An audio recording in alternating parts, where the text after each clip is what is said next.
Now, for today's gathering of the Ontario PCs, some of the themes that were addressed today included protecting jobs. Ontarians, of course, heading to the polls. But today's talks also aimed at addressing persistent economic threats coming from the U.S. president.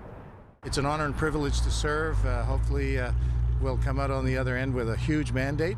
It was a day of info sessions and strategy talks for members of the PC party on Saturday at a hotel near Pearson Airport. The gathering, dubbed the super-caucus meeting, happening as MPPs, campaign managers and candidates prepare for an early provincial election, which according to Premier Doug Ford, will officially be called on Wednesday, meaning voters would head to the polls on February 27th. I'm sure we'll all just try to do everything we can to protect the economy and fight for jobs in Ontario. The election being called more than a year before the fixed June 2026 date. The Ford government reiterating the need for a strong mandate to fight looming Trump tariffs.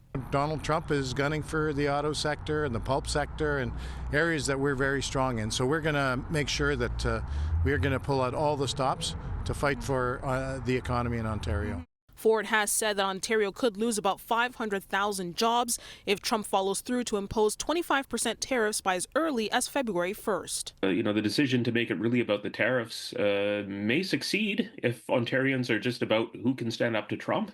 But if they say that's not the right question, actually, that's not really what the Premier of Ontario does, then it may be harder for Mr. Ford. As for a strong mandate, the Ford government currently have a majority government with 79 seats in the House.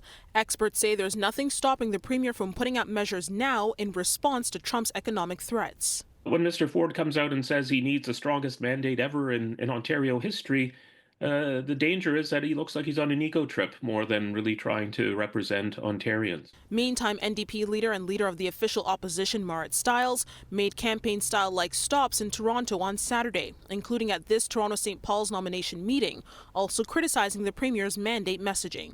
If Doug Ford thinks he needs a mandate to go out and fight for those jobs down south, let me tell you something.